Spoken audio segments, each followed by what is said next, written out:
asking the questions mainstream journalists will never ask. This is your Richie Allen Show on richieallen.co.uk, Fab Radio 2 in Manchester, and triggerwarning.tv.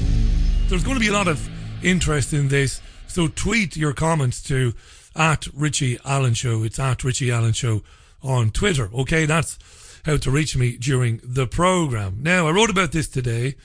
Quite extraordinary story.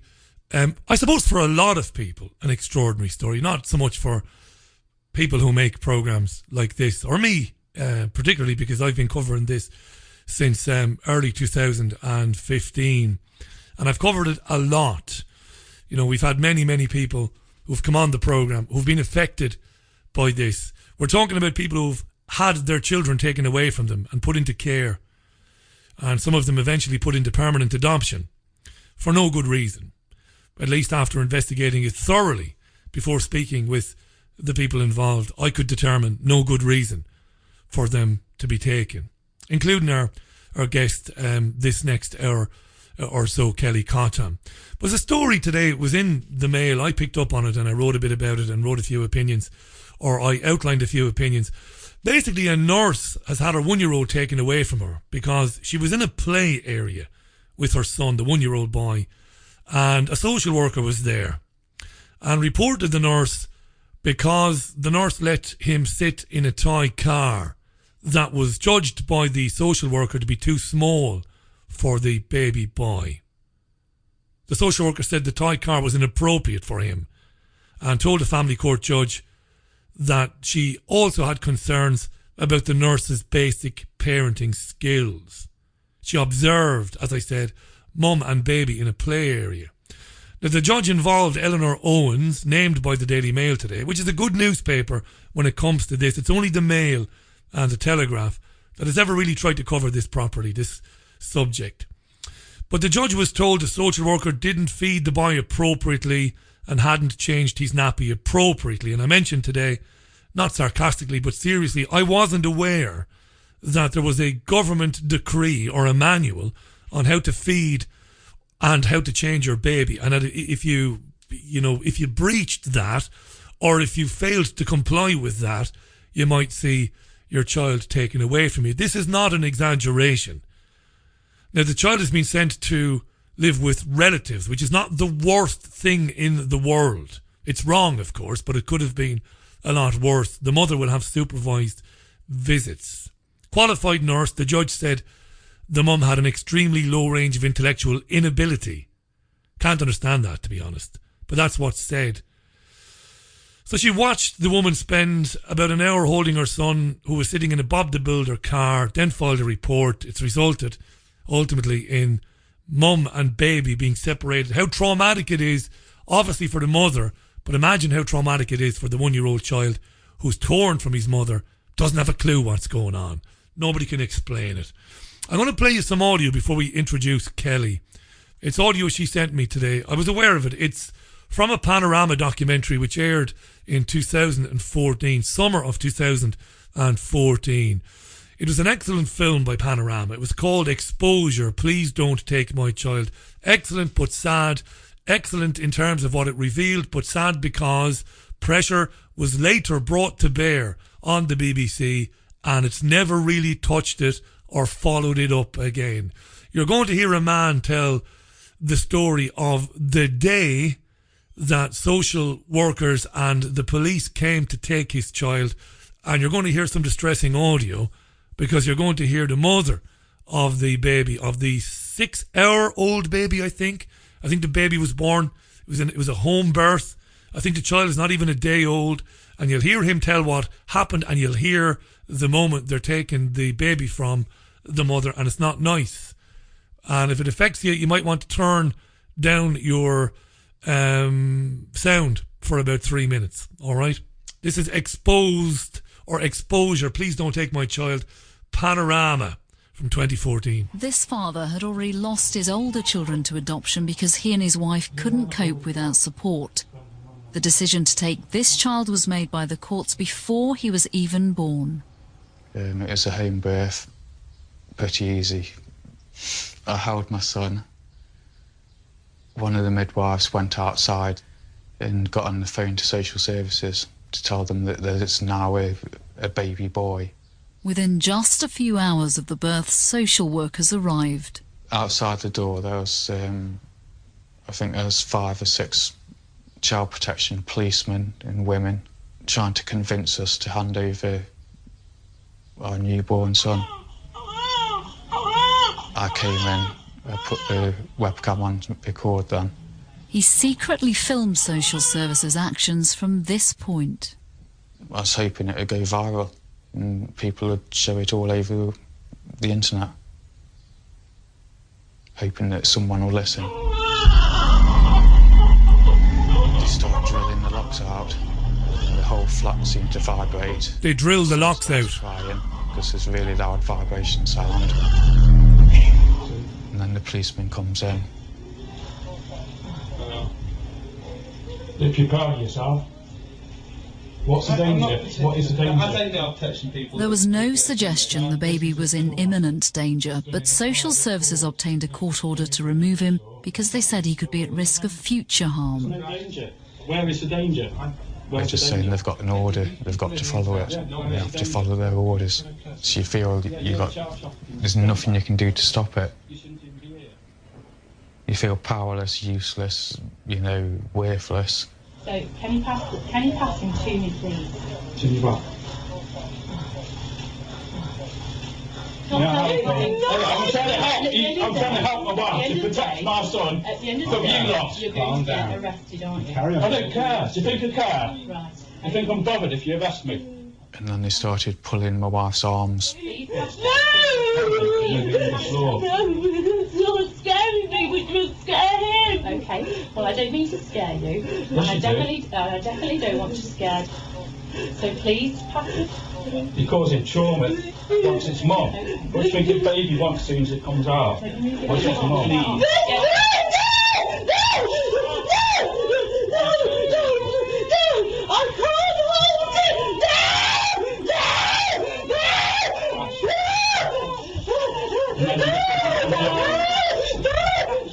that was it. As soon as I got the baby out the flat. Would you calm down if someone stole your child? Goodbye. Yeah, I've seen that clip and heard it a number of times, and it's as distressing now hearing it as it was the first time.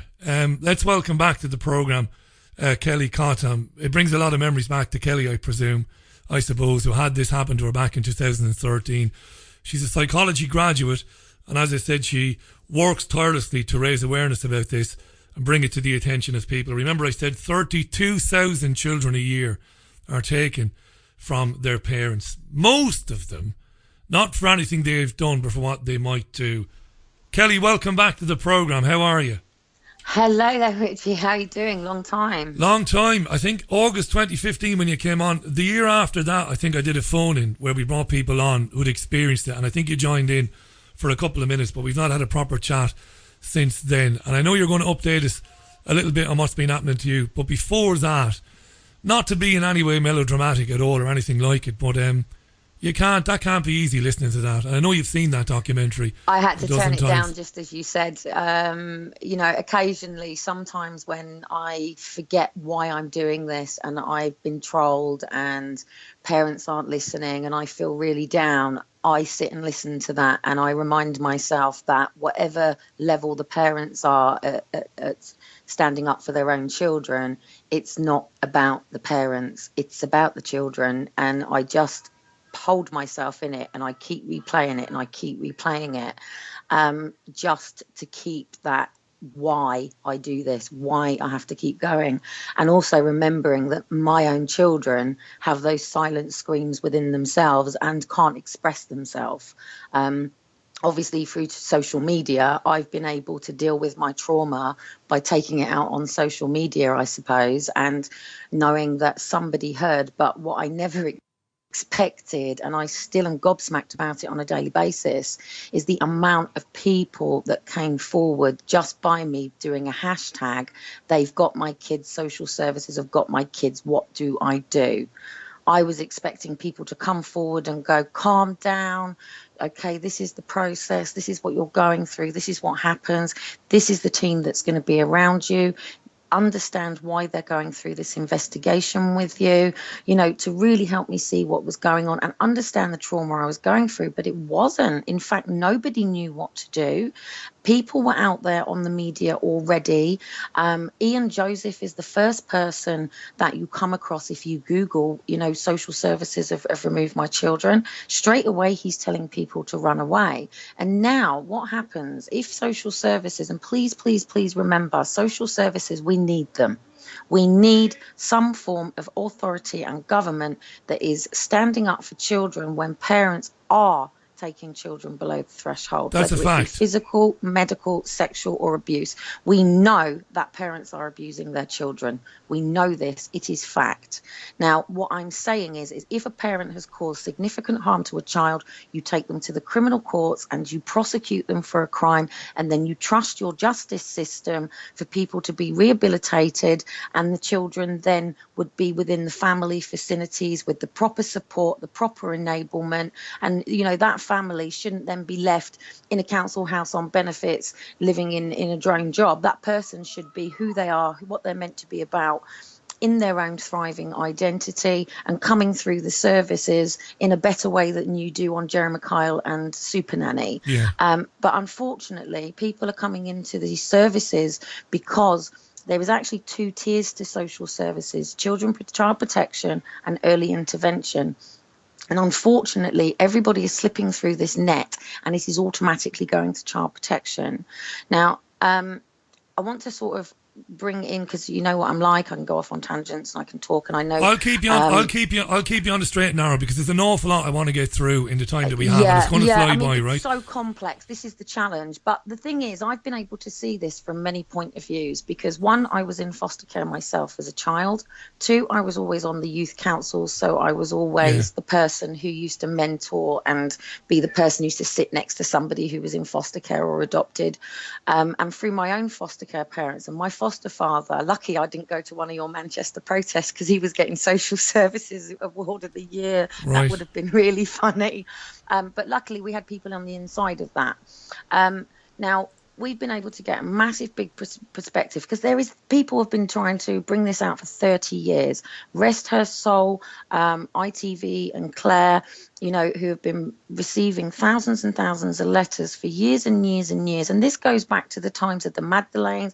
You know, most people have seen Philomena. If you haven't seen Philomena, please watch it, because we still live under historical law with single mothers, and single mothers fall below the threshold immediately.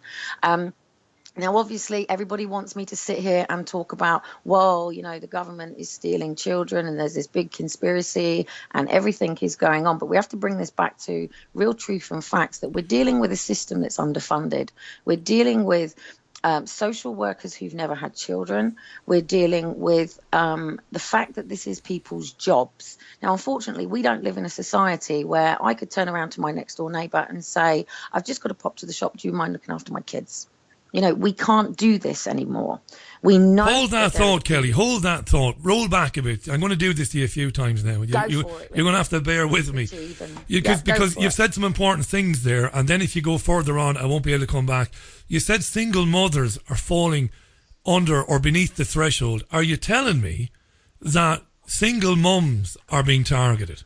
Yes, of course, because at the end of the day, we should be living in a society where marriage is first and only. We live on, whatever you think of Henry VIII and his many wives, we live under the C of E value beliefs within this country. Even we know that the princess has had to change denominations in order to marry Harry. She's become C of E, and it was a very religious ceremony. So we do stand under that ethos within Britain, whatever people think. So what actually happens is, if you have a person who is a single mother, especially if they're in foster care, who have no support systems, and it doesn't matter whether that person is, you know, and this also goes to non-married. So bring the fathers into this as well. This goes to people who are not married. if you are married, there is a legal standing immediately for both people having rights. Obviously, fathers don't have to go and sign on the birth certificate. They have automatic rights because the couple is married. In our country, there are so many laws that protect marriage, and I'm glad it does. It's just unfortunately we don't live to those values, and we know we're in the devil's playground, and you know, people don't want family values and marriage and good real love anymore. You know, we're talking about sex and babies conceived out of wedlock, and I'm glad that we have this ethos, and I'm glad that the courts maintain that. But what people are not realising is a father is deemed as a protective factor. Without that protective factor, the mother is considered vulnerable and alienated and on her own. If she can't show that she has solid foundations with her father, that the father is still responsible for the daughter, or even a son if he's standing there on his own, because that happens too now. You know, we don't live in the society now of mum, dad, nan, granddad, as Peppa Pig tries to, you know, educate our children on. That's very confusing for most children now. We have step parents, great grandparents, foster parents, adoptive parents, and next door that we call uncle that we find out years later isn't. But what we don't have is community, and we've been taken over by health and safety and structures and things and the laws and the regulations. Now, I've been on to Caroline Dinenage today, I think she's the Minister of Healthcare, just to sort of let her know the consequences of the actions of these rules and regulations. With Aaron and Faith being taken, they said because I was on my own, my children would be dependent upon a system for any support that I needed because I didn't have family structure. So in the Catholic Church, obviously, if you go back to the historicness of forced adoption, it used to be young single mothers. In fact, my mother was actually probably one of the last generation where this would have happened. My nan was the first person to fight for me to remain with my nan, and my nan forced adopted me. And my mum was one of the first people, and my dad, to annul this. But the way that they annulled it is they got married. The court saw a married couple higher status than one person adopting a child, and it overrid everything because of marriage. I've always said to any couples that are going through social services, if you are not married, go get married, because straight away you're giving the father Really, rights. Kelly? I mean, because this whole society, this whole system, this paradigm that we inhabit, it's a sham. I mean, to have the judiciary and to have political leaders talk about family values and, you know, marriage, it's an absolute sham, because these people don't practice or don't have these values. I'm not disagreeing that these are good values. I mean, I'm not. Look at yourself. It's a sham, right? I've made a comment tonight. Now, Yeah. you know, potentially your wife may have made sure that statement is there, but you've said on your message, "I love my wife, I love my life." Yeah, well, Isn't that the way that it's meant to be? You know, I know a lot of people are not religious, but the truth is the truth. You know, the Lord basically said that we would be with our parents, and then we would, you know, we would be married, we would be passed over. I mean, look at the royal wedding, taking off on a tangent, but bringing it to, you know, a poignant matter. Her father didn't walk her down the aisle. Okay, we are living in a society now of girls like I am far from perfect. I am the most emotionally damaged person right now, and the consequences of it will last me for my whole life here. It will not heal. It will not go away. I do not get to grieve. I do not get to bury my children. I never got to say bye, and that will stay with me as trauma for the rest of my days. Even the fact that Bumblebee is coming on screen, I know full well that I've got a little boy who's about to get triggered and traumatized because he practically lived for 9 months in a Bumblebee Transformers outfit, and now that program's going to come out. People are not going to recognize the behavior that he's going to be exhibiting. And they know that the trauma of adopting children is so great, because that's why they plumb millions of pounds into it. And it was called, this is how messed up our society is, it was called the Education and Adoption Bill. I said I will stop when it's called the Family and Education and Systems Bill. But this is Tony Blair who introduced targets. But we'll come to that in a minute. What we're saying here is that people are taking children away from parents based on this ideological view of the world. Based on a threshold. Yeah. But the threshold document is written by 18th century laws. Even though the police are upholding, I think it's a section 37 or a section 7 of the Children's Act of 1984, correct me, but it's about that time. Yeah. But most things are running now under I mean, I can't remember what it is within the social care, but I know within, obviously, on the streets that we've got most people in prison held on remand because of an 18th century vagrant law, which is why people on the streets are being picked up and put into cells. Look, at the end of the day, one of the biggest things that people are not realising why a lot of children are being taken, and this is the first time I'm going to say this publicly, and I'm probably going to get hit on the head over it, but most of us haven't paid our tax bills. Okay.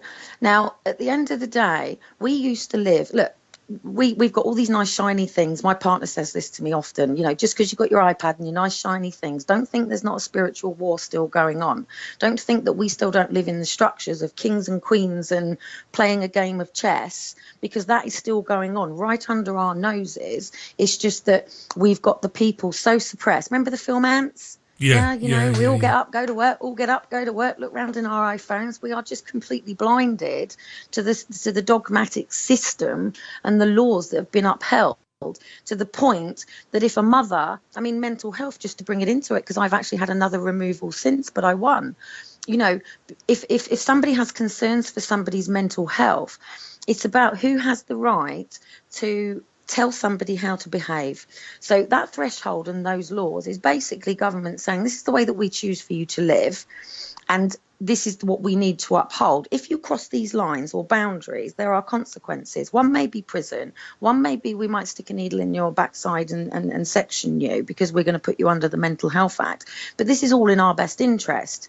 That if you look at this visually now and imagine that years ago, not that long ago really, if you think about it, we only came through World War literally 70-something years ago, peasants were stood outside. On campaigning, I've still been called a peasant.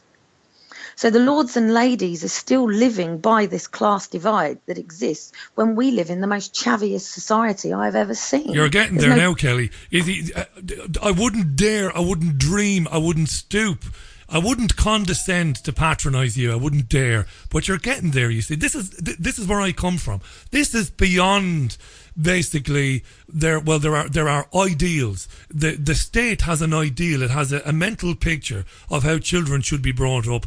That's a cover for what's really going on. It's not just about how social services feel that parents should be raising their children. No, it's a cover. But it's about the fact that we don't live in a society where people take responsibility for their own families. We've got older generation being thrown into old people's homes. And actually, do you know, I hear parents say to their children, if you do not behave, I'm going to get social services, No way. I look on a daily basis out my window, I get thousands of people pass me, and I get really annoyed. Why have they not got social services in their lives and I've had to go through it? Why is this person? And I've become really judgmental, Richie. I can understand really judgmental, yeah. To the point that I've never ever called anybody a crackhead in my life. I have always believed at the root of any problem there is a crying, desperate person for help. It doesn't matter with drugs, it doesn't matter whether they're abusing themselves. I have always looked at where the root comes from. And the majority of the time it comes from sexual, physical, emotional abuse. Yeah. But if you get to the real root, it comes because they have got and if you give a clinical name, and in social services know this, it's called attachment disorder. It means they haven't been loved and nurtured by their mum and dad in the way that they should. Right, do. Now let me jump in there. Kellie Cottam is our guest. Tell you what, Kelly, I didn't expect it to go down this road, but I'm glad it did. This is interesting stuff. Look, I'm going to read a tweet from Patricia Braunschweiler, who's a friend of the program's. For my understanding, tweets Patricia, for my understanding, unless the abuse the child is going through is really horrendous, they are much better off with their own family. The system has to learn how to judge case to case. It's time for the system to invest in children, not wars. Just my opinion. And let me just say this, Kelly. I'll be very brief with this because I've said this to my listeners before. I went through pretty horrendous physical abuse. It was as bad as it can get without murder, effectively. And I'm not, again, no melodrama here. It was horrendous. I still have the scars.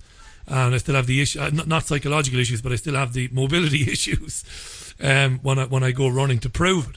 Terrible stuff. It was brutal. If ever a child maybe needed an intervention, I was probably that child. But I'm glad it never happened, because I would have been taken away from my brother and my sister. I would have been taken away from my neighbours, from my school, from my friends. Attachment disorders. I'm with Patricia Braunschweiler. Unless there is sexual or physical abuse, the state has absolutely no right to walk into somebody's house and to tell that person how to raise their child. That's how I feel about it. Back to you. I mean, you can take the Indigenous children in this. At the end of the day, Australia had every right to go in there. Those children had gonorrhea, sexual transmitted diseases. The Western world had to do something about children.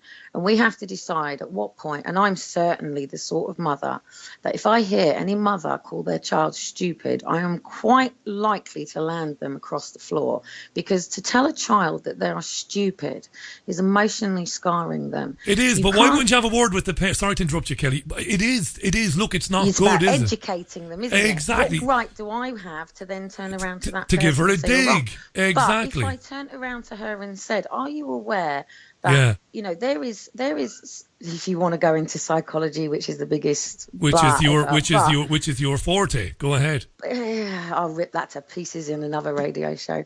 But if you take sort of saying to somebody, look, there is some form of research that shows that words have power. Have you ever seen this really cool experiment where you can have 2 bowls of rice and you can give 1 positive words and 1 negative words, and you've seen how, one flourishes and 1 doesn't. We can prove it. We can scientifically prove it.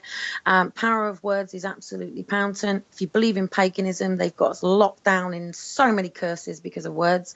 But at the end of the day, if I said to somebody, look, okay, now what if I said to you, for the next 30 days, how about you go and tell your child how beautiful, how wonderful, how amazing they are, and then see if their behaviour is wrong. At the end of the day, nobody's got a rule book to be a parent. No. Most people go to Super Nanny. I've seen people go to Super Nanny where on Super Nanny you've got parents holding the door down, you little fucking shit, I'm going to kill them. And you know what?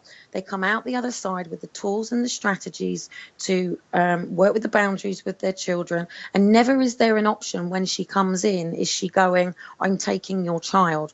When a social worker ends into any person's life, I have always said it should be like rose petals. Whatever you're going through, you should be able to say to a social worker, I want to smash the fucking house up. I can't cope. Because every person should be able to ask for help as and when they need it. It doesn't matter if somebody's feeling suicidal. It doesn't matter if somebody's feeling ill. We live in a world where people don't want to deal with other people's drama. People don't want to help other people unpack the challenges that they've gone through.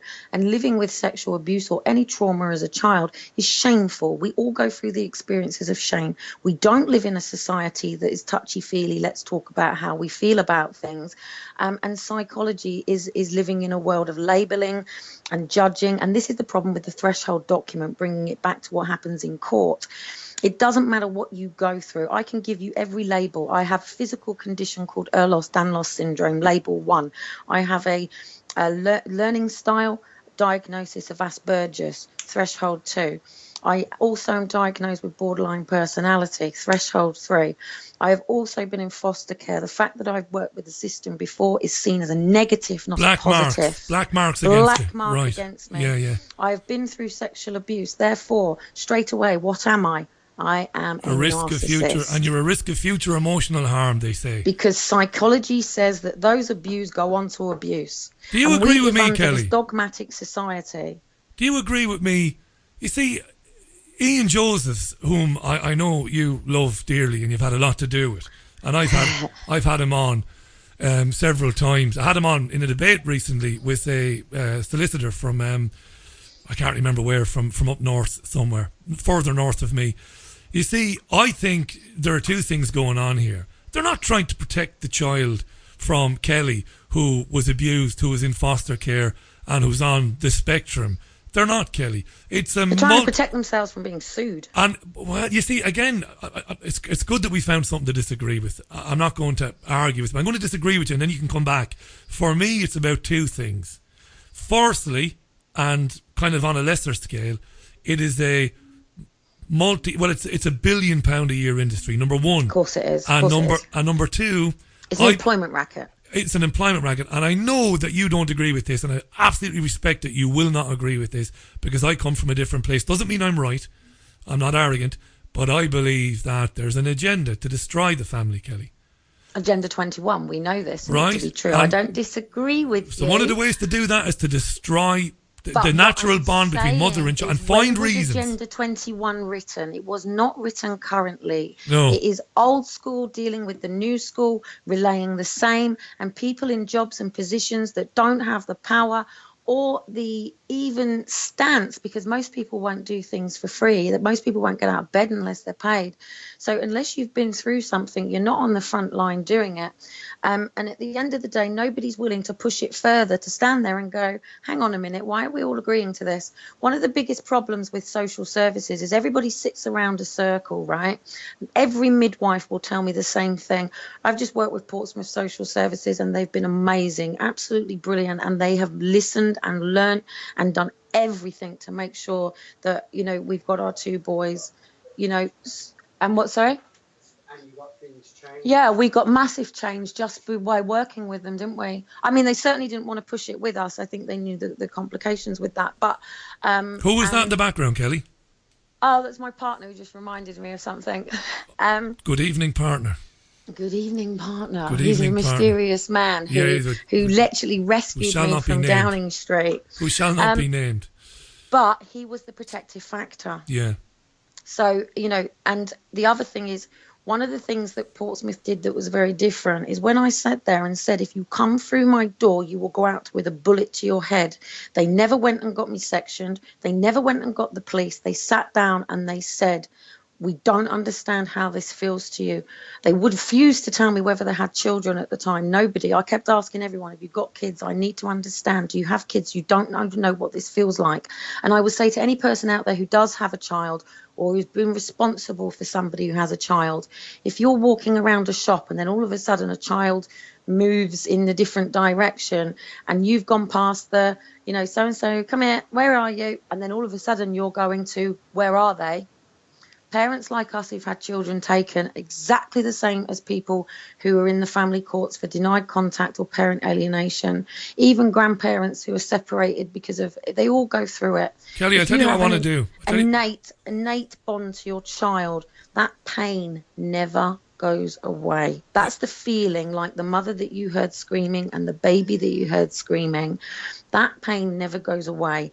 And we are dealing with a very fragmented society now, and that number is going to keep going up, keep going up, keep going up. It's getting worse. 32,000 a year. And until we come in and intervene, now I'm doing quite a lot. We have had, now when I spoke to you last time, obviously I was going off with my partner. We, you know, at the time we were both living out on the streets campaigning. We had a car that somebody had donated to us, and obviously I found out I was pregnant. You know, we didn't know what to do. Were we going to run? Were we going to stay? We chose to work with the system. I've had a totally different perspective because also, just I don't want to get more involved with this side because I also do agree with the right to a private life. But it's given me a great education because in September I had a wrongful removal of me and my son, and I was detained under the Mental Health Act, and I was imprisoned, and my son was removed. And I got to see this from a complete mistake, and I have this now in the court processes. But one thing that this done to me is I've got a solicitor involved in taking action against them. And when he sent me the forms, I went, really? Is that all I had to do? It's that easy. And what people need to understand is when social services come into your life, they will either send you a letter to say that we have cause for concern. Kelly, do me a favour, hold that thought, because this is dynamite stuff, particularly what happened to you in September and how you were able to use the system to prevent you losing this We got him back baby. 5 days later on Bank Holiday Monday. That's magnificent. I didn't know that. Do. Right, hold that thought, 'cause I have to take a break, right? When we come back, we'll talk about that specifically. And you talked about, you know, what people can do when they get that letter. That is educational. So we'll do that when we come back. And then I want to talk to you about the amount of children, because they are children, who go missing from care every year. This is one of the biggest unspoken, uncovered stories in the country. All these children go missing, and you've obviously been through the care system yourself as a youngster. So we'll do that. Kelly, we got about 2.5 minutes break for grab a glass of water. A glass of water there. Kellie Cottam is our guest. She'll be back with me in a minute.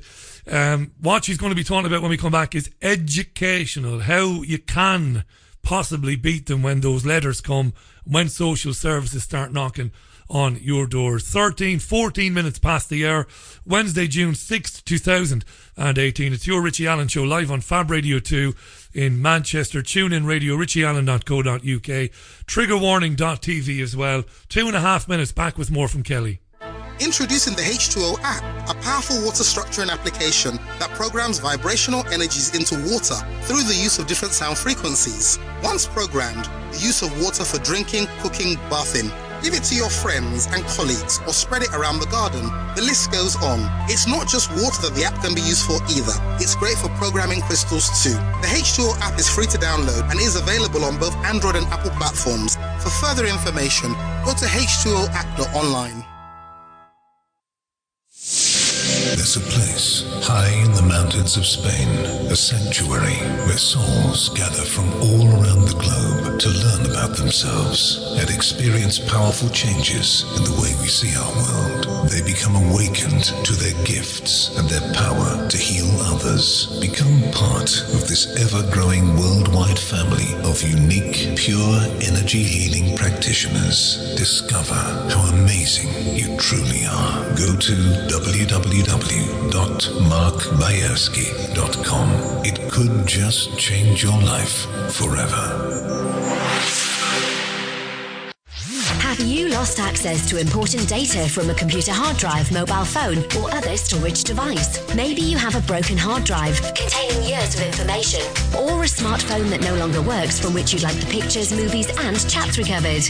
If you would like to recover data from any type of digital device, including desktop and laptop computers, external hard drives, cameras, smartphones, NAS, and RAID servers, then contact Data Clinic today at dataclinic.co.uk now. The Richie Allen Show relies on your support. Go to richieallen.co.uk and set up a monthly donation today. Remarkable lady on the line this hour. Kellie Cottam is live with us. Psychology graduate, went through the nightmare, I suppose the scenario that most parents, please God, most parents will never understand, will never imagine, but having children taken away from her back in 2013, wrongfully, based on the future risk of emotional harm. She explained why I did, Kellie. I've also tweeted a link out with Kellie's story on it. It's punishmentwithoutcrime.wordpress.com. It's an article, a detailed article about what happened to Kellie. It's all there. She's our guest. We've been talking about forced adoption, the family courts. Unbelievable story today in the press, covered on our website, about a nurse whose child was taken and given to relatives, and she's given supervised visits because a social worker happened to be in a play area and took notes observing the nurse's interaction with her child. It's incredible. It's a tyranny. Covered a lot with Kellie. Kellie's had a child since we last spoke with her, a baby, a very young child. That's marvellous news. But as you heard just before the break back in September, Kellie began to go through it again. Unbelievable, Kellie. So this happened again in September, but the outcome was different. How? Well, actually, before we came here. I was on your show, and then we left, and we turned to the council and sort of said, look, this is our situation, because I was born here, and actually they were really good about it. But straight away they made the referral to social services.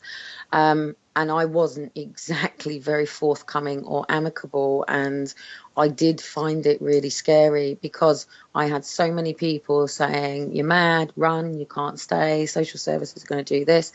And the difference was I wasn't in that situation for the first time. If I'd been in that situation for the first time, I would have been absolutely hysterical. And I did actually take my partner down to Screaming to be Heard because I wanted to get the advice from these so-called people who so know what they're doing. And Maggie Tuttle's reaction was, you're a baby maker for the state. And Ian Joseph just told me to run away. And it's like, well, this isn't the way to do it. You mentioned that I don't like Ian Joseph. I didn't say that at all. No. I said you'd have a lot of respect for him, yeah. You said I really love him very much. I would have thought so, yeah. But what I will say just on that matter, just to keep it on here, what gives me grave concern with what he does is he doesn't look at people's current situations and places them in more vulnerable situation. We have to accept that some people do need help. Some people do need to receive counselling, and some people have got trauma to go through. And just 2 seconds, excuse me. Just as me now, My voice is very gruff because I am currently going to physio. My EDS is kicking in. You know, we do come, you know, people do burn out. It does happen. Kelly. And we should be able to work with this system, because at the end of the day, the system is there for us. Now, we're not peasants standing out the gate at the Queen anymore. We have human rights. We have laws that protect us. We've advanced, as I believe, from, you know, wherever we've advanced from. But Kelly, these people are tyrants. These people are tyrants. They don't care about the law. And that's where Ian Joseph is coming from. It's draconian orders as well. It's draconian orders. Yeah. Mine was a draconian order. But what was different was I understood what a Section 47 was. What is a Section 47? What is it? Section 47, basically it gives power to social services to be able to basically come and say hello to you and ask you if they can come and ask you if everything's okay. Okay? Right. Now, I would say don't let them in. That's what I would say. But what do I know? Go ahead. The problem with, look, and people like Tracy Morris, seriously, girl, get a grip. I want to strangle that woman. I don't know who she is now. You cannot tell social services to get off your doorstep and go away. Why? Because I guarantee you, do you know what you've just done? You've just had your child taken. Because you'll bring them on you, basically. The parents have just caused that themselves, because straight away what they will do, it's not like saying, hey, I'm coming along to see if you've got any stolen goods, and you say no. But at the end of the day, if they think you've got stolen goods in there, they're going to go and get a warrant. Now, they don't have cause for concern because it's just stolen goods, but they might be thinking, hey, you've got to shift them quickly. But it's exactly the same with a child. At the end of the day, that person's got to go home with peace of mind that everything's okay. They have a job to do. And the problem is the majority, and we've just had it again, yeah. I nearly got hit by a car. Me and Dean were having a right rant about, you know, what was going on in this area. Bang, bang, bang. We get the police on our door. We believe that you're arguing. Everything's okay. But what is the due process? The due process, because of multi-agency, is to make that referral to social services. All social services are receiving is a piece of paper of what has come on that record, and then from there the first thing they get is your medical notes. Now, what I keep saying to MPs and Parliament people is, and the courts, is when you get medical notes, you are not getting a balance of that person. Nobody goes to the doctor to say, hey, I'm well today. Yeah, absolutely, yeah. Okay, so you're only getting, what they do is they create a genealogy. Once I've got quite a few videos, because this is quite a long process to explain this, but I have a few videos that I've put on YouTube where I've explained what a Section 20 is. Don't sign them. But if you do sign them, there's a lot of people, just to say, one of the biggest things that we've actually pushed for is there are a lot of children in foster care that have been remaining in foster care illegally on a Section 20. Social services only actually have 24 hours to respond to every inquiry. After that, they have to either throw it away or throw it to the courts. Police, once they come in, if they do a removal, they can only get that order granted for 72 hours, as long as you understand the process that you're in. And one of the things that I'm trying to educate colleges, universities, and within the structures of the training is, when you're dealing with a parent, you've got to realise you are approaching a lioness. You can't just come in with, hey, I'm the social worker, happy-go-lucky, and by the way, I've got a nice little letter here that says that if you don't speak to me, I could take your kids. Remember, social services do not have power to take children. No social worker, unless you hand your children over yourself, which they do coerce. They do. In fact, I don't think they even understand. I don't think they understand. At the end of the day, they go through their training. They think that you know what they know. Because at the end of the day, if you have a child and we live in a society, it's your responsibility to know the laws that your children are in. If you put your child into an education system, you have the responsibility of the parent to know who those people are, what they're about, and what situation you've just put your child in. It's only the police that can remove the children, and it's only either done by child protection order or by a court-granted order. Yeah, okay, because the social worker runs to a family court judge and, you know, we'll say we have reason to believe this or we have reason to believe that. The problem you have... change that. Social workers don't have the power to go to the courts. You still there? Yeah, of course I am. Yeah, explain to me then. Okay. Social workers don't have the power to go to the courts. What you have to remember is within every organisation there's a structure. With every social worker there's another social worker or a manager, and then you have the administration people. Social workers are just witnesses. Of course, so it's social services as a whole then. So yeah, they're just what I should have said. And one of the problems is once a social worker comes in, how transparent is a parent really going to be? You see, where we might disagree, I think it's a tyranny beyond anything I've ever come across. That somebody... Of course, you have to accept... Let me just explain this much, right? And then I'll shut up. I think it's a tyranny beyond anything I've ever come across that some woman or some man can come knocking on your door and say, I want to see your child. Excuse my French now, Kelly. My response is, who the fuck are you to want to come and see my child? I said exactly the same to the social worker. As you should have how said. Would you feel if I knocked on your door and said, you and your partner were arguing this evening, is everything okay? I said, you'd bang that door closed and you'd send me out. Well, you said the police earlier on. The police can't come to your house without reasonable grounds. They have to have a warrant. How can a social worker knock on a door? Oh, we know you had a baby 2 weeks ago. We're coming around to check everything is fine. My response is, if I'm to be honest, Kelly, there's a lot of bravado here. My response is not actually to say fuck off. My response is to politely say, listen, I have a doctor. My family doctor is taking care of all those needs. Ta-ra now. Bye-bye. It's as simple as that. You don't legally have to have a family doctor. I've got two boys that aren't immunised. And social services have actually been cool with the fact that we don't have children that are immunised. We educated them, but they turned around and said, it's your responsibility. We can't tell you whether you have your child immunised or not. What's going on is there's too much fear, and not even that. There's a lot of illiterate people out there, and it's like narcissism. Yeah, I've seen narcissism thrown around and used as a weapon so much. But and lizards, okay, you know, even all the lizard stuff. If you take what that actually is, they're talking about the amygdala within the brain, which creates a structure based on trauma, and people become very cold-faced, and they call them the lizards. Yeah. So people are taking words and they're taking the meaning and they're relating it to themselves, just like people do with the Bible, just like people do with everything. And people don't have the intellect and the understanding to break it down. I was expelled from school. I've had to go through uni. I probably didn't understand most of what they said. I was probably stoned a lot of it as well. I'm not an intellect. I'm not a graduate in the way that a lot of people think. I've just literally been on a search personally because I had so many psychologists, so many counsellors. You have to go through loads so of many them. foster carers. Yeah, I've been through it as well. So many social workers, all wanting to know what was wrong with me, all just writing down paperwork, having meetings without me there. Nobody ever asked me, and I didn't really want to talk to them about it.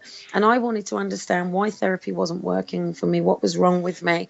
I am a narcissist. My partner will tell you that I can be bloody abusive sometimes with my trauma, usually when I'm protecting forced adoption, because a lot of people want to take me away from it. Yeah, but it doesn't mean you're unfit to parent, though. This is the thing. And look, this... Well, I'm clearly not. At the end of the day, I've got a 22-year-old who's had his own son. I've got a 19-year-old.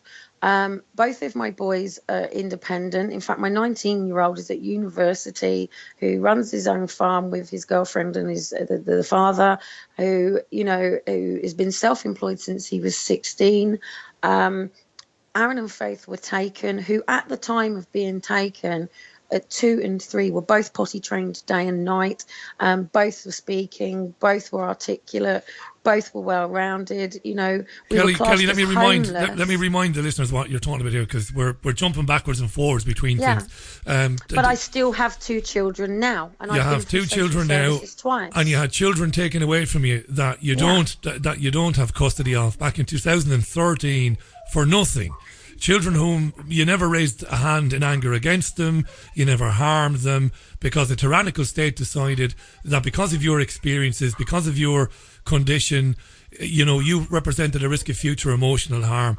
It's a tyranny when we have a situation. It's because I said, she said, if you don't help you out, what's going to happen? I said, I'll end up smashing the Xbox up or killing the kids. Yeah. I didn't mean it.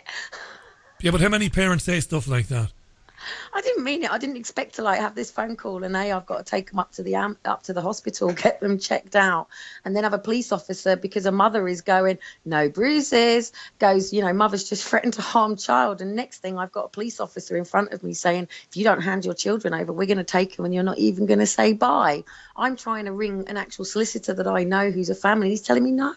Kelly, and let me next just. thing I know, I'm gagged. And you're gagged, of course, yeah. And I want to mention again, I've put the link out on Twitter if you want to read Kelly's story. Kelly, I grew up on a street in Waterford City, and a friend of mine, when we were younger, he had a mother who'd been separated. There was no divorce in Ireland at the time, so she was separated, and she was living with her new boyfriend. He was a good guy, and my friend, who would have been 11 or 12 at the time, he had to sometimes listen to his mum go off the deep end because his mum suffered from a type of depression, and every now and then she'd go into rages and she'd scream and shout and bawl and all that, and we all knew that in the neighbourhood. We all knew that. But I remember years later when we were growing up talking to my friend about his mum, and he said how much he loved her and how much he loved looking after her, and how he was able to understand what was wrong with her and what she was going through and all of that, and he'd never swap her for any mother in the world. Now I know, if you fast forward to 2018, and if you put those people into a town in this country, he'd have been taken away from his mother, and that was wrong. It's a catch-22. I mean, children are being left that should be taken, and children taken that shouldn't be. And a lot of people can say yes because they're not adoptable. At the end of the day, I speak about adoption, and most people are going to adoption because obviously they're saying the parent is unfit to look after the child, and every other family member is deemed not accountable. Just to say to other parents out there, if you're not parties to proceedings, you're not recognised in the courts. You have to be parties to proceedings to be able to say that you're there to support your family members. Just make sure people know that. But at the end of the day, I'm exactly the same. My mother was 15 when she got pregnant. She was given the pill when she gave birth. There was a traumatic birth. She never bonded with me. I was given to my grandmother. I've been through sexual abuse with an uncle. I've been through a gang rape when it all came out. I've been through these lists of things. But at the end of the day, you can't turn around and say to my parents that, what your child has been through is your fault. Now, Jonas was taken because of they said that her mother failed to protect her daughter from sexual abuse. Well, how's that the rest of the children's problem? Yeah. And why? And how do we protect our children from sexual abuse in such a vile world right now? Because one of the things that we're dealing with is a massive sexualization world. Even breastfeeding. I've got a business called Naturally Feeding, so I'm trying to get it rebranded at the moment because, give the breast back to the men and let's make something natural, because this is where sexual boundaries start. We're not taught about sexual boundaries. We're not taught about a family ethos. Most people are not, don't have role models, yet we're pointing fingers at people later because we're saying, hey, you were in foster care. That's your fault, by the way, and we failed you. So we're now going to take your children away and we're going to cause double trauma. And then we're going to do the same to your children because we've got paperwork on your family and you're now marked. Yeah. Well, on that, right, hold that thought on that, because I wanted to bring it around to this because we've got about 14 minutes left and time's going to fly, because you've experienced this from every angle, and I don't know of anybody else who has experienced it from every angle. Talk to us then. You've been tweeting out, by the way, I'm going to tweet a link to where you can follow Kelly on Twitter.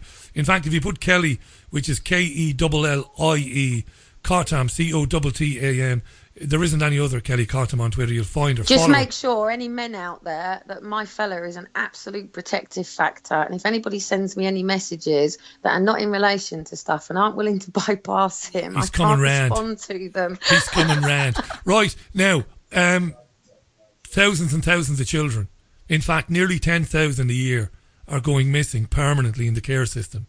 Black and white now, Kelly. Don't put flowers on it. Why are they going missing? Why are 10,000 children, not adults, leaving, running away from the care system? Why? Child trafficking. Yeah. So when I interviewed... but there is a percentage of runaways, but what are they running away from? Right. So John Wedger, I didn't doubt him for a minute, by the way, former police constable, former investigator, was on this programme a few weeks back. Everything John said is right. They're being trafficked out of care homes. I actually started way before Faith and Aaron were taken, and not a lot of people know, because it was just one of these organisations that, you know, when you used to pay so much money to them to help sponsor families and things like that. And I got involved for a church because they come along and talked about their cause, and that was Hope for Justice. And Hope for Justice, that's where the red X comes from. I always wear my red X for End It. It actually comes from an End It program about child trafficking and trafficking. Who's trafficking? Who is trafficking these children? Who is? I don't mean individual names. Give me an idea. Are we talking about gangs, mafia? Who is it? Eastern Europeans? You're talking What's about going on? such a fragmented system where parents are setting their own children up to be trafficked, where children are being kidnapped off the streets to be trafficked, where parents are sending their children somewhere that they feel is safe, and people are taking these children off with somewhere. One thing that was really clear within the media, and they've only really been speaking about missing children since 2015, was that the majority of them went missing within 24 hours, untraceable. A lot of them were found. They tend to be runaways. What people forget is we talk about the people who were sexually abused and who have been trafficked, but we don't talk about the people who got away. We don't talk about the children that are still living on the streets as homeless people because they ran away from foster care because they were going to be abused or taken off somewhere. There's a lot of stuff on the press that obviously it's coming from another nation. I'm not going to even give you the nationalities that are being used because I will get absolutely, ruled, and I don't have enough information to arm myself from. Well, I can say it. I follow this. I've been following it for years. I can name these nations. I've no problems. There are countries in the Middle East. There are Eastern European countries like Ukraine, and others. Well, I will say the Congo. Yeah. I mean, what people need to remember is just with adoption and foster care alone, the UK made a public apology in 2010 just for children being moved, and that is literally they were being moved and shipped from our country over to Canada and New Zealand just to place them with other people.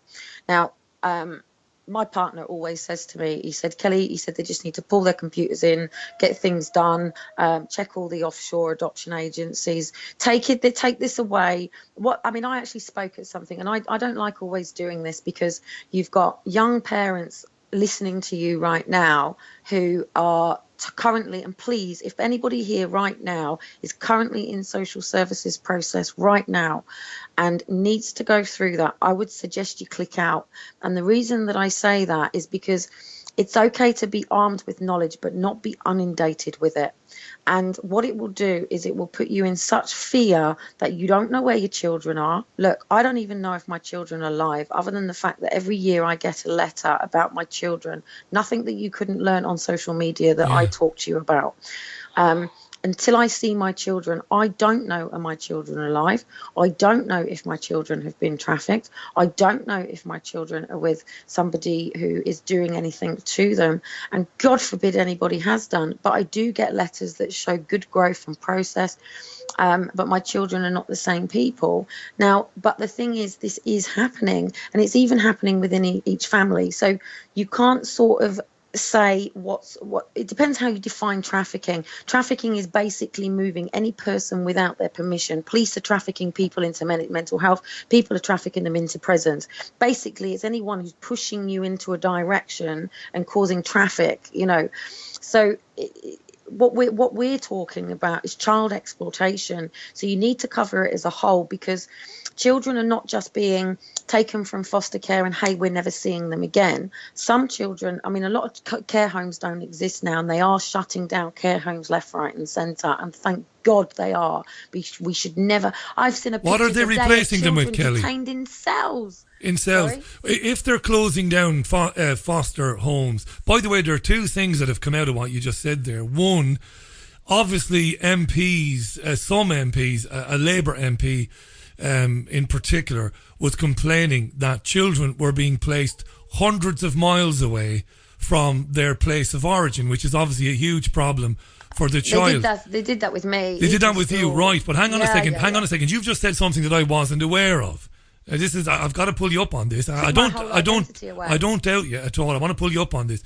You're saying that it's not just the case that children might be taken away from mum, dad, or mum and dad, sent hundreds of miles away, maybe to Dover or maybe up the north of Scotland. They're actually being sent overseas. Yeah, they were. There was an apology in 2010. Is it still going on? It's still going on. But Right. then don't forget, people seem a bit appalled about that, but you don't seem appalled about Angelina Jolie going over to a country and adopting a child. Do you know what I mean? Well, I am, people but think I know it's what you're great saying, when... yeah. but Angelina Madonna. has still taken a child from a mother. If that was me and I went over to that country, I'd be asking that mother, what do you need to raise your child yourself? If you've got that level of money, then you support the family, not just the child. I So don't know, people aren't yeah. appalled about that, but they're appalled about, other people going and taking children. I mean, it can happen in many ways as well, fathers leaving. But I think the main point that people need to really understand is our government is talking about historic child abuse. We have been trying to prove that it's current. The Rotherham reports itself actually state that they accept that this is current. They are accepting that they have been in and busted these rings already, and they are taking children out by the hundreds. They're not just taking 1, 2, 3 children out. They are taking children out by the hundreds, 250, 300. Yeah, the police are admitting that they are going into current busts now here in the UK, where they are finding children being held in appalling situations for the intention of selling them for sex and for slavery here in United Kingdom right now. Here's a question for you. We're going to run out of time really quickly. You've got about 4 minutes left. Here's a we'll do this again in the autumn, with your permission, of course. I won't leave it as long to invite you back. I'll get you back on in the autumn, because this will be very prescient. It's a great word. I learned that word recently, prescient. It'll be very prescient in September when children are going back to school. How many of these social workers do you think? And look, I know that not all social workers are horrible people looking to take kids away so that they can get their bonus. I'm not saying they're all like that. How many social workers do you think have any idea what happens to the children that they remove, in terms of the horrors of foster care, the horrors of foster homes, and now what we're talking about, trafficking? How many of them do you think will have any inkling it's going on? Richie, absolute blessings to the British Association of Fostering Adoption, right? I have been working with them for the last 2 years with the adoption inquiry, right? And they are devastated. They are devastated. This is good social workers who have had enough of having their hands tied, being bound. A lot of them have quit the services and gone over to work for BAFA to change laws. There is some amazing social workers. I have them crying with me of what has happened and how this is going on. And the actual offshore side that's coming in, at the end of the day, there are offshore adoption agencies. Yeah. There are people actually adopting children in order to be able to offshore. Because once a child is adopted, they can do what they want. They're gone. Do you know what I mean? Well, Kelly, do you see these people that you just described there? You said that you're working with adoption, people who work within the adoption Not system. being paid as in working and collaborating. No, fair with the enough. cause. But I'm pushing their asses to get the inquiry, and they agree. Now, you just said there, and I don't doubt you, you said there that when these people hear what happened to you and what happened to others, they're crying, they're really upset. With respect, Kelly, I would say, well, you can stick your crying up your arse. You've got to blow the whistle on it. You've got to go to national media and report on it. There's no point in saying, oh, Kelly, it's terrible what happened to you. Got to do something about it. Yeah, but this was when I was arrested with David Cameron, right? When they were fingerprinting I forgot to mention that. Yeah, go ahead. Yeah, when it was a runner apparently. When they were fingerprinting me, I had a woman who did the fingerprinting, and I was telling her my story, and she was crying. I then had 8 officers at the door because they wanted to take my cross off me, and I basically said no. And I stood there and I said to them, "What is the difference between you two?" I said, "She is crying." I said, "But she's not in your militant uniform, is she? And you guys are listening to the same stuff and not one emotion. When you put that uniform on, when did you get rid of your heart, your mind and your soul?" And that's the difference that we're dealing with. And when people take that uniform off and realise that social workers live next door to you, nurses live next door to you, your postman lives next door to you, who you probably don't even say hello to every day that he delivers your mail. But all these people within a community create a society which creates a system that we abide by to respect boundaries. And that's all our government is. The monarchy is nothing more than a merchandise.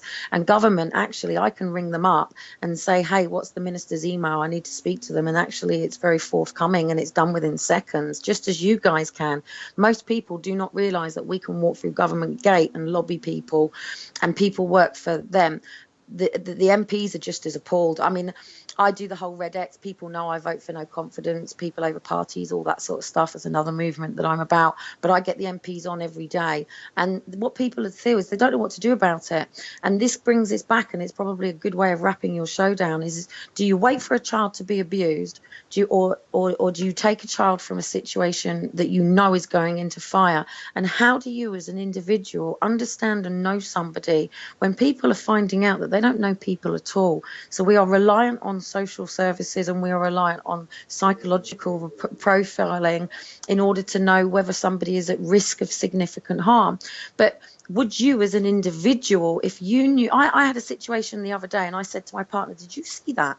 I could have sworn I saw a drugged girl coming out of somebody's house, and I said, did you see that? And I'm getting told off for intervening in situations because I do this. And it's racking my brain. Was there a child coming out of that house in a very dangerous situation?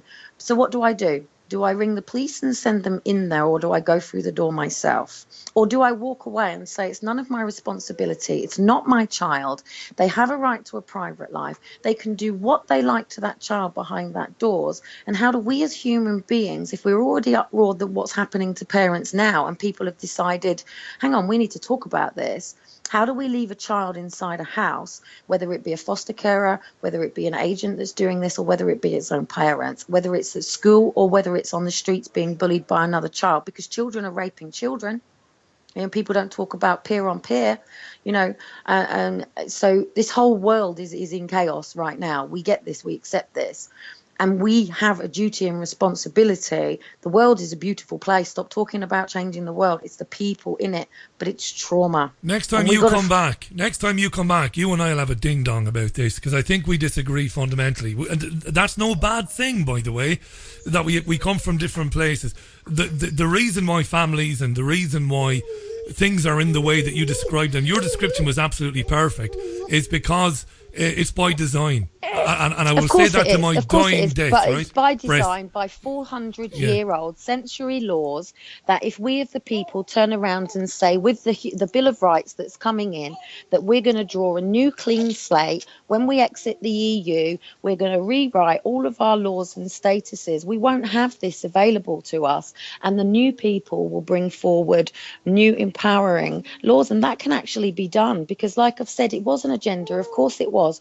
400 years ago, people are only just learning about the one world order that existed 400 years ago. They're not trying to bring it together. It already exists.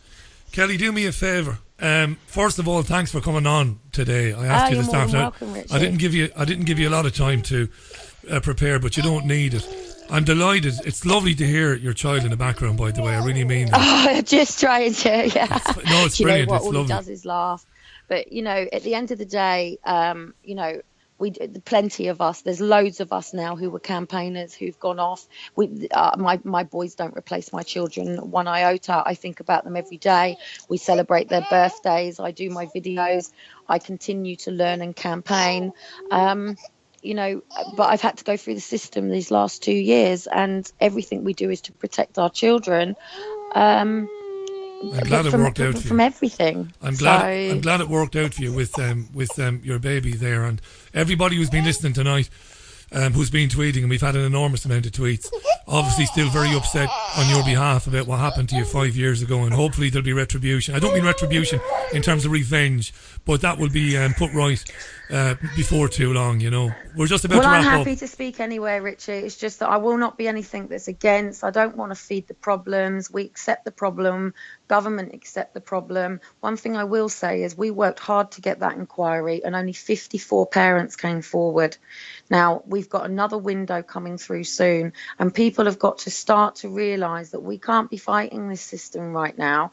We can't be taking this system down. You can't replace Babylon with Babylon, but we have to now work with this system to say how this all should be going, and just realise that we're people that just need to be doing good things in the right places and moving to the solutions. But it does take people like us to come out and say how this has affected us, but not in a drama woe is me way, because there's children involved in this. And please, before I go, any person who trolls me, you troll my children. So what you take out on me, you're taking out on my kids. And I do have 2 older boys who do miss their brother and sister, who do watch my social media, and obviously, you know, our boys here are paramount and our life is paramount.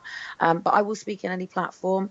Protests and banner waving and all of that stuff, great, but it's not the public that we need to be working with. You've got to be going at Parliament, and you know, at the end of the day, if you believe in this, if you stand for ending this, you know, if you want to bring all this stuff to an end, then we have to realise that we're not against each other. Stop fighting each other and actually work together. But we need each other's stories properly. Next time you're on, we'll talk about that aspect of it in more depth. Kelly, really appreciate your company this evening. Thanks for doing it. All the best to you, and speak to you real soon. I'll let people know when the class action is all ready. We've got the human rights solicitors and we report and everything, on it and it will move forward. Yeah, with time. Thanks, Kelly. Cheers for that. Bye for now. Kellie Cottam live on the line to us this evening from her home, and you heard her gorgeous child in the background there with her extraordinary story, hers, and well, it's not over yet. It's 9.5 minutes to the top of the hour. A lot of tweets came in on that. A number of people expressed surprise at this going on. I think Jason tweeted me a short time ago. Let me find Jason's tweet, by the way. In the interest of balance, Richie, I'm not saying this is not going on, but as someone who was closely involved with a social worker, I don't recognise any of the allegations being touted, says Jason. Thanks for that, Jason. Of course, yeah, I don't doubt you for a minute. I don't doubt that you don't recognise that any of it is going on. And if you're involved with a social worker, you know, I'm sure the person you're involved with is, you know, is a decent human being and tries to do right by people. But the fact is 32,000 children are taken into care every year. That's, if you just think about that, just think about that number, 32,000 people. That's a football stadium full of children that are taken away from parents. And the statistics bear out this, that the majority of them are not being taken because of physical or sexual abuse ongoing. The majority are being taken for the reasons I outlined in the article I wrote today. Risk of future emotional harm, because the mother had issues, because the mother had a difficult life herself. Kelly outlined her own story, because she was in foster care herself, because she was on the spectrum. Risk of future emotional harm, Nostradamus stuff. We're going to intervene now because there's a chance that in the future you might cause future emotional harm to your child. How could you possibly quantify future emotional harm? Who gives any man or woman the right? What gives them the right to suggest that you might, you know, cause emotional harm in the future? What constitutes emotional harm? You know, shouting at a child when a child has done something wrong, even swearing at a child, is that good enough to say we've got to intervene there and take the child away? I grew up in the Republic of Ireland. You've heard that one before. You know, I know it's a cliche about the Irish and swearing, and we play on it, and I play on it sometimes. But people swore in working class communities. You know, if you watch that Alan Parker film, the Roddy Doyle book, The Commitments, That's the way parents carried on. It's a comedy, but that's the way it was. You know, there was always somebody shouting, but did it cause emotional harm? Now, outside of the physical abuse I put up with, the shouting and all the rest of it, I wouldn't say it constituted emotional harm. I'm a generally laid-back person, but certain things get me wound up. I can become highly strung, and I can raise my voice. Does it mean that I'd be unfit to parent? I mean, I'm pretty certain, in fact, I am certain, that, you know, if I was looking after our child, I certainly wouldn't be swearing, let alone shouting at our child. I've got a lot of patience with children. I used to look after children through football coaching and stuff. And I know it's different, you hand them back at the end of the day and all of that, but I'm pretty sure I wouldn't do any of that. But what gives any social worker the right to turn up on somebody's doorstep and ask for access? Oh, you had a child a couple of weeks ago, we're just turning up to make sure everything is all right. Who the fuck are you? Based on what? What have you heard? What do you know? Nothing? Will go away then. Baby's doing really well, thanks. In fact, she's asleep now. Got a little bit of soft, relaxing music on in the background. She's having a snooze. Don't need you here. Don't want you here. These people are out for your children. Not every social worker, but the system is. I didn't get into Tony Blair with Kelly, but we've gotten into it before. It was under Tony Blair's premiership. It was under his prime minister, under his on his watch, that he offered incentives to local authorities in this country based on the numbers of children they were taking into care. Financial incentives Blair's government offered local authorities. He essentially gave them targets. You're not stealing enough children. If you steal a few more, we'll give you more money. That's why so many children are being taken into care on the risk of future emotional harm. And I disagree with Kelly. There's no harm in that. When she talks about Ian Joe, I agree with Ian Joe. Says I think Kelly's wrong on that point. She'll take me up on it next time I get her on, no doubt. Absolutely wrong. If you've decided that you don't want to immunise your child, if you don't want to unleash that toxic tidal wave of shit into the undeveloped immune system, and they start asking questions, and the doctor starts saying, we're going to report you to social services, well, you better figure out really quickly just how principled is your stance on vaccinations. Because if you can let it go and allow the doctor to vaccinate the child, fair enough. But if you can't let it go because you believe that there's a good chance the vaccination is going to harm your child one way or the other, well, then you've got to run. Because they will take your child. This is the reality of it. 32,000 a year. And we know nothing about the reasons why. Because there's a veil of secrecy over it. Nobody's allowed to speak about it. Nobody. None of the participants. The poor parents, God love them, can't say a word about it. Gagged. Jail if you speak out about it. No media coverage. Nothing. So you've no idea why these 32,000 children have been taken into care. That's not fascism. There isn't a word to describe that. That sort of system where a country can do that. The only country in Europe where it goes on. Look at Barnardo's, how much it's worth. Look at adoption agencies. Look at the money they give these foster parents every week, £500-600 a week. £1 billion a year industry.